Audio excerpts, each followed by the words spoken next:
पिताजी ने भगत सिंह की और क्रांतिकारियों की कहानियां सुनाई हैं। तो बनने का तो बहुत करता है, पर शुरुआत नहीं कर पाता हूँ। मेरा प्रश्न ये है कि सिरफिरा कैसे बने। जो अपनी कामना के स्वार्थ के अवसर जल्दी पहचान ले उसको हम समझदार बोल देते हैं ना। जो अवसर पहचानने के बाद उनको पकड़ने का उपाय युक्ति जुगाड़ जल्दी लगा ले वो भी समझदार हो जाता है। जो जहाँ देखे कि फ़ायदा नहीं हो रहा है वहाँ से जल्दी से गायब हो जाए उसको भी हम समझदार बोलते हैं। तो इस आशय में निष्कामी सिरफिरा होता है। मैंने इसलिए कहा था कि अगर वाकई सही जीवन जीना है, गीता का जीवन जीना है, कृष्णमय जीवन जीना है, तो सिरफिरा होने की तैयारी होनी चाहिए पूरी। वो सिरफिरा होने की बात नहीं है, वो सिरफिरा कहलाने की बात है। नमस्ते आचार्य जी। जी आचार्य जी, आपको पहली बार सवाल पूछने का मौका मिला है। 3 साल से आपको सुन रहा हूँ। और आपका भी एक लेटेस्ट वीडियो देखा था, कुछ ऊंचा करके दिखाओ, जिसमें आपने बोला था कि एक सिरफिरा हाथ में चाहिए। मेरा प्रश्न ये है कि सिरफिरा कैसे बने। मैंने बचपन से ही भगत सिंह, मतलब मेरे पिताजी ने भगत सिंह की और क्रांतिकारियों की कहानियां सुनाई हैं। तो बनने का तो बहुत करता है, पर शुरुआत नहीं कर पाता हूँ।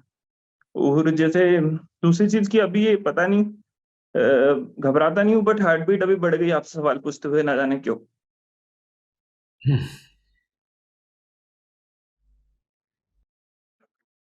सिरफिरा इस अर्थ में कहा है कि जिनको हम समझदार मानते हैं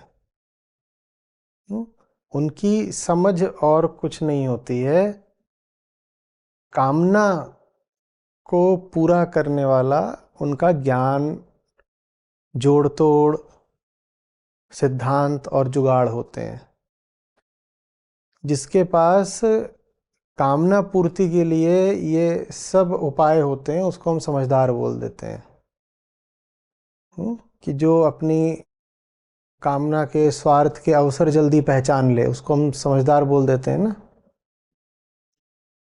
जो अवसर पहचानने के बाद उनको पकड़ने का उपाय युक्ति जुगाड़ जल्दी लगा ले वो भी समझदार हो जाता है। जो जहाँ देखे कि फ़ायदा नहीं हो रहा है वहाँ से जल्दी से गायब हो जाए उसको भी हम समझदार बोलते हैं। हाँ, तो इस आशय में निष्कामी सिरफिरा होता है।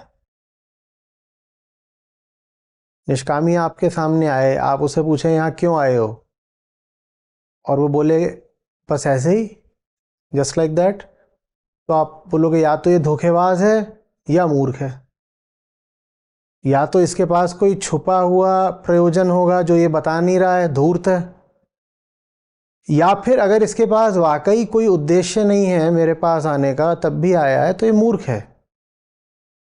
तो इसलिए निष्कामी को दुनिया सिरफिरा ही समझती है। और मैंने इसलिए कहा था कि अगर वाकई सही जीवन जीना है, गीता का जीवन जीना है, कृष्णमय जीवन जीना है, तो सिरफिरा होने की तैयारी होनी चाहिए पूरी। वो सिरफिरा होने की बात नहीं है, वो सिरफिरा कहलाने की बात है। अगर वो और सिरफिरा होने वाली बात है तो फिर तो पूरी गीता अर्जुन को सिरफिरा बनाने के लिए बोली गई है। लेकिन इसको ही थोड़ा सा और आपको सांकेतिक दृष्टि से देखना है तो सिरफिरा का एक प्यारा अर्थ भी निकल आएगा। करें? हाँ सर। तो ये 3 होते हैं। ये 3 याद हैं अच्छे से ना? इसी श्लोक में कभी भी पूरी गीता में फिर पूरी जिंदगी में ये 3 भूलने नहीं है। ये 3 याद है ना? ये 3 होते हैं। तो ये आप कौन है इन तीनों में से? हम। वो कहाँ है? 1 2 3 कहाँ, इन तीनों में कहाँ है वो? ऊपर, सबसे ऊपर। ये ऊपर हो बीच ना? वाले। यही तो हम करता है, सबसे ऊपर मैं ही हूँ। बीच में, बीच में, ऊपर नहीं है, बीच में ये वाला है। हाँ। ठीक है। और इसका जो सिर है वो किधर को फिरा रहता है? हम पैदा होते ही सिर किधर को रखे हुए है? वो पैदा हुआ ही इसीलिए कि उसका सिर किधर को है? माया, प्रकृति। प्रकृति की ओर, इधर को है ना उसका सिर। तो सिर फिरा वो है जिसका सिर फिर के आत्मा की तरफ हो गया है। हम्म। ओके। जिसका सिर फिर के आत्मा की ओर हो जाए वो सिर फिरा है। हाँ। उसी को फिर आप आत्ममुखी भी बोल सकते हैं। सिर फिरे को हम सब पैदा होते हैं मायामुखी, ये हम सबका साझा नाम है। इसीलिए तो जो आत्मज्ञानी लोगों में अंतर नहीं करता, कहता है इन सबका तो एक ही नाम है मायामुखी, तो अंतर कैसे करूं? उसको पहला मिलेगा, बोलेगा आओ मायामुखी बैठो, दूसरा बोलेगा आओ मायामुखी बैठो, तीसरा आओ मायामुखी बैठो।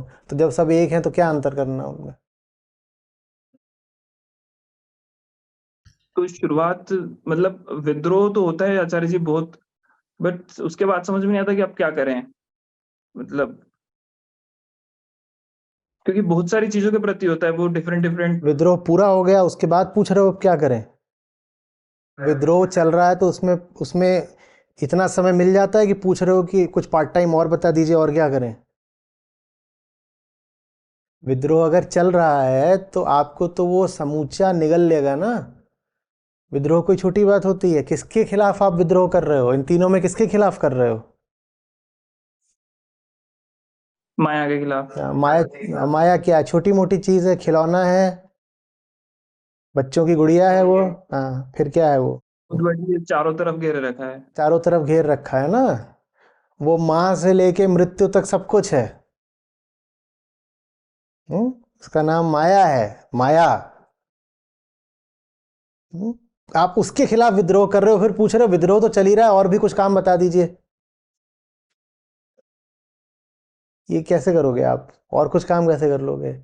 विद्रोह पूर्णकालिक काम होता है, फुल टाइम।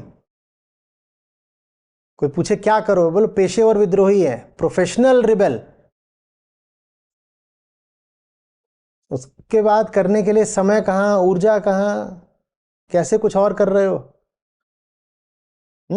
और ये जो लोग करते हैं ना, ये मून लाइटिंग, कि दिन में विद्रोह और रात में कोई और काम कर रहे हैं, वो नहीं चलेगा। मून लाइटिंग ही बोलते हैं ना उसको भाई। ये जो चलता है कि दिन में कहीं जॉब करते हैं और रात में कहीं और भी जॉब कर लेते हैं, अध्यात्म में ये नहीं चलता।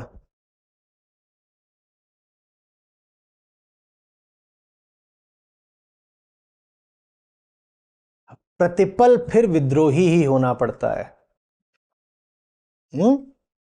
हर कर्म में, हर पल में, और यही अध्यात्म में सतत विद्रोह।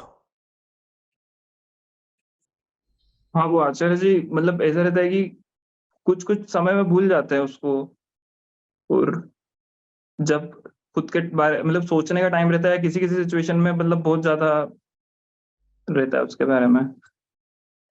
हाँ, तो जब भूल जाओगे तो चोट पड़ेगी, जब चोट पड़ेगी तो याद आएगा फिर खट से। तो चोट के प्रति संवेदनशील हो जाओ। अपमान अखरा करे, दर्द जब हो तो वो कुछ याद दिलाए। भूल गए थे, असली चीज भूल गए थे, इसलिए चोट पड़ी है।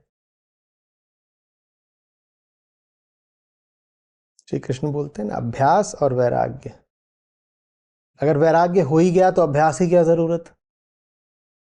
अभ्यास इसलिए चाहिए होता है क्योंकि वैराग्य करोगे भी तो वो खींचती है, फिर खींचती है, फिर खींचती है, तो तुम्हें फिर छूट के भागना है। तो इसलिए अभ्यास चाहिए। ये बार बार चलता रहेगा खेल, रसाकशी है ये। वैराग्य कोई एक बार में नहीं फलित होता। तुम अभी यहाँ मेरे सामने घोषणा कर सकते हो मैं बैरागी हुआ, मेरे सामने कर दिए ना। वो जो महामाँ है, जिसकी गोद से हम उठे हैं और जिसकी कोख से निकले हैं, वो हमारा बैराग नहीं मानती। तो कहता है मेरी चीज मुझी से बैराग दिखाएगा? अभी बताती हूँ, आ जा। और हम कभी छोटे बच्चे की तरह, कभी मदहोश प्रेमी की तरह उसकी ओर खिंचे चले जाते हैं। तो इसलिए अभ्यास चाहिए, बार बार बार बार।